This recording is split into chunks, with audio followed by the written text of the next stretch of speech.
Okay. Hello friends. இந்த வீடியோல நம்ம மெஷர் ஆங்கிள்ஸ்லேருந்து சில பிராக்டிஸ் கொஸ்டின்ஸ் தான் போட போறோம். அதுக்கு முன்னாடி நான் லாஸ்ட் வீடியோல என்ன பார்த்தோம்னு சொல்லிடுறேன். ஸோ லாஸ்ட் வீடியோல நம்ம இதெல்லாம் தான் பார்த்தோம். 2 ways of thinking about angles பார்த்தோம். ஸோ அந்த வீடியோ பார்க்கலன்னா அந்த வீடியோ பார்த்துட்டு இன்னைக்கு வீடியோக்கு வாங்க. ஸோ இன்னைக்கு வீடியோ நான் ஸ்டார்ட் பண்றேன். Measure the angle in degrees. So ஜென்ரலா ஒரு ப்ரொட்ராக்டர் குடுத்து அது ஆங்கிள் என்ன அது ஆங்கிள் என்னன்னு காமிக்கும். அந்த ஆங்கிள் நீங்க மெஷர் பண்ணா போதும். ஸோ இந்த இடத்துல பாருங்களேன். இப்போ இந்த இடத்துல பார்த்துக்கிட்டீங்கன்னா லைக் இது வந்து இந்த ஆரோ வந்து 25 கரெக்டா 20க்கு 30க்கு நடுவில் இருக்கு. ஸோ 25 டிகிரியை டார்கெட் பண்ணி ஒரு ஆரோ ஷூட் பண்றோம். இங்க பாத்தீங்கன்னா கரெக்டா 150 தாண்டி போகுது. ஸோ இது 150 டிகிரிஸ் தாண்டி ஒரு ஆரோ ஷூட் பண்ணும். ஜென்ரலா ஒரு ப்ரொட்ராக்டர்ல நம்ம என்ன பார்த்திருக்கோம்னா லைக் பேஸா ஒரு horizontal ray which aligns with 0 degree இருக்கும். அப்புறம் இன்னொரு ரே வந்து எந்த ஆங்கிள் போதோ அந்த ஆங்கிள் கிடைச்சிரும். சப்போஸ் 60 டிகிரிஸ்னா ஆங்கிள் 60ன்னு சொல்லிடலாம். ஸோ பேசிக்கா ஒரு 0 டிகிரி ரே வரையணும். அப்படிதான் நம்ம மெஷர்மெண்ட் கத்திருக்கோம். ஆனா இதுல பாத்தீங்கன்னா இனிஷியல் ரே 25ல இருக்கு. ஸோ அதுக்கு தகுந்தபடி நம்ம அட்ஜஸ்ட் பண்ணிக்கலாம். ஸோ 25ல இருந்து நம்ம எவ்வளோ டேர்ன் பண்றோம் 150 வருது. So how much turn is required from 25 to get 150 அப்படின்னு கேட்கலாம். So 25 degrees plus some amount of turn gives you 150. இந்த அமௌண்ட் ஆஃப் டேர்னை தான் கேட்கறாங்க. இந்த question mark is nothing but amount of turn which is nothing but the angle which we require. அவ்வளவுதான். Amount of turn. So 25 plus something equal to 150. இந்த equation solve பண்ணீங்கன்னா உங்களுக்கு கிடைச்சிடும். So இந்த ஈக்குவேஷன் சால்வ் பண்ண என்ன பண்ணணும்னா ஃபைனல் மைனஸ் இனிஷியல் போடலாம். இல்லைனா ட்ரிக் மாதிரி யூஸ் பண்ணி கூட போடலாம் நீங்க. ஸோ வேற இடத்துல எழுதுனா so 25 plus something should give you 150. 150 degrees. இதுவும் டிகிரிஸ், இதுவும் டிகிரிஸ். ஸோ இந்த கொஸ்டின் மார்க்கும் டிகிரிஸ்ல தான் இருக்கும். Some decrease. ஸோ 25 இங்கேயும் -25 போடுங்க. இங்கேயும் -25 ஆட் பண்ணுங்க. ஸோ ஜென்ரலா ஈக்குவேஷன் எப்படி சால்வ் பண்ணணும் உங்களுக்கு தெரியும்னு நினைக்கிறேன். சப்போஸ் தெரியாட்டி கூட என் சேனல்ல பழைய வீடியோஸ் இருக்கும். அந்த வீடியோஸ் பார்த்தீங்கன்னா உங்களுக்கு புரிஞ்சிடும். ஸோ என் சேனலை ரெஃபர் பண்ணிக்கோங்க அதுக்கு. ஸோ இந்த ரெண்டும் அடிச்சிடும். 25 பிளஸ் -25 அடிச்சிடும். 150 minus 25 is nothing but 125. So question mark is nothing but 124.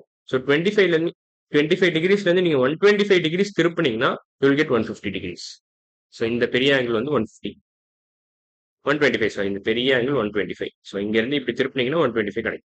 So measure the angle in டிகிரிஸ்னா ஆன்சர் வந்து 125 டிகிரிஸ். 125 டிகிரிஸ். அடுத்த கொஸ்டின் போலாம். Measure the angle in degrees. இதுல பிரச்சனையே இல்லை. கரெக்டா ஜீரோல அலைன் ஆகி ஒரு ஏரோ நம்ம வரைஞ்சிட்டோம். ஸோ இந்த ஆங்கிள் அப்படியே டேரக்டா இந்த ரே பார்த்தா கண்டுபிடிச்சிருவோம். ஸோ இது 60 டிகிரிஸை பாயிண்ட் பண்ணி இருக்கு. So answer is 60 degrees. இது நம்ம ஜென்ரலா பாக்குறது தான். So answer 60 degrees. Measure the angle degrees கேட்டிருக்கா 60 டிகிரிஸ் அவ்வளோதான். So since we have a horizontal ray which aligns with 0 degrees, we have a no problem. Horizontal ray which aligns with which align இங்க எழுதிக்கிறதா which aligns with 0 degrees we have no problem. அதான் அது எழுதல. So பேசிக்கா நான் எழுதிட்டேன். அடுத்த question தான். Which images show correct way to measure an angle with protractor. Okay, இப்போ ஜென்ரலா நீங்க என்ன யோசிக்கணும்னா வெர்டெக்ஸ் வந்து இப்போ 2 ரே இருக்கு. அதோட வெர்டெக்ஸ் வந்து should be present at the centre of the protractor. அது ஞாபகம் வச்சுக்கிட்டா போதும். அதான் பேசிக் ரூலே. அந்த ரூலை மீறிச்சுன்னா அது கரெக்டான வே கிடையாது. So vertex should be present at the centre of protractor. வெர்டெக்ஸ்னா இந்த இடத்துல மீட்டிங் பாயிண்ட் ஆஃப் 2 ரேஸ்னு அர்த்தம். So centre of protractor.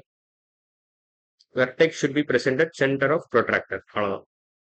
வெர்டெக்ஸ்ன்றது nothing but meeting point of 2 rays. இப்போ 2 ரே இருக்கு. இதான் வெர்டெக்ஸ்னு அர்த்தம். This is called as vertex. அவ்வளவுதான். நான் வரைஞ்சே காமிச்சிட்டேன். ஸோ இதான் பேசிக் ஐடியா. ஸோ இப்போ எந்த டயக்ராம் தப்புன்னு முதல்ல பார்த்துடலாமா? இந்த டயக்ராம் தப்பு. ஏன்னா சென்டர் இங்க இருக்கு. ஆனா இங்க வரைஞ்சிருக்காங்க, இங்க கொடுத்துருக்கான். ஸோ இது தப்பு. இங்கேயும் கரெக்ட். சென்டர் கரெக்டா அலைன் இருக்கு.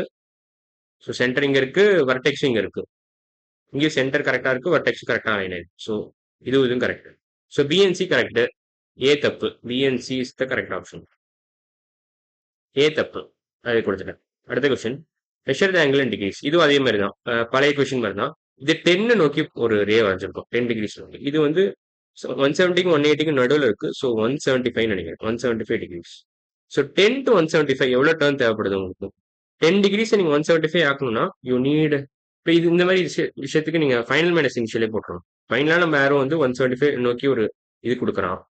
அதாவது இப்போ லெட்ஸே இப்படி ஒரு ஆரோ இருக்கு நம்மகிட்ட.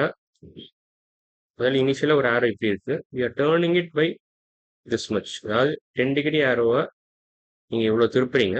ஓகே. அந்த திருப்பம் தான் எவ்வளோன்னு கேட்குறான் அவன். திருப்பத்தை நம்ம எப்படி கண்டுபிடிக்க போறோம்னா, இதை அழிச்சிடுறேன். ஓகே. இது போதும் நினைக்கிறேன். இது எல்லாத்தையும் அழிச்சிடுறேன். ஸோ 10 டிகிரிஸ் பிளஸ் சம்திங்னு கொடுக்கலாம். So okay. லெட்ஸ் சே அழிச்சிடுறேன் இதை. 10 டிகிரிஸ் இங்கே எழுதிருக்கேன். திக்னஸ் கொஞ்சம் அதிகமாக்கிறேன்.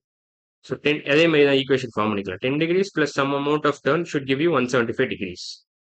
ஸோ இந்த சம் அமௌண்ட் என்னன்னு கேட்குறான். ஸோ இங்கேயும் -10 ஆட் பண்ணுங்க, இங்கேயும் -10 ஆட் பண்ணுங்க. -10 டிகிரிஸ் ஆட் பண்ணுங்க போத் சைட்ஸ். ஸோ இது அடிச்சிடும். 175 - 10 is nothing but 165 degrees. So overall answer 165. So இந்த டர்ன் வந்து 165. So the amount of turn required to turn 10 degrees to 175 degrees is nothing but 165 degrees. So இந்த turn வந்து 165. 10 டிகிரிஸை நீங்கள் 175 ஆக்கணும்னா you need to turn it by 165 degrees. So இதுக்கு வேணா ஒரு நேம் கொடுத்துக்கலாம். ஏபின்னு வச்சுக்கலாம். AB ray AB to B turned by 165 degrees to get ray AC அப்படி வச்சுக்கோ. to get ray AC அவ்வளோதான். பேசிக் ஐடியா தான். அடுத்த கொஸ்டின் போலாம். ஓகே, எஸ்டிமேட் ஆங்கிள்ஸ் வந்தது. ஸோ இது அடுத்த எக்ஸைஸ். ஸோ இன்னைக்கு வீடியோவில் நம்ம 4 கொஸ்டின் முடிச்சிட்டோம் மெஷர் ஆங்கிள்ஸ்ல. அடுத்த வீடியோவில் நம்ம எஸ்டிமேட் ஆங்கிள்ஸ் ஒரு எக்ஸசைஸ் பார்க்க போறோம். ஸோ இன்னைக்கு வீடியோ அவ்வளோதான். அடுத்த வீடியோவில் பார்க்கலாம். பாய்.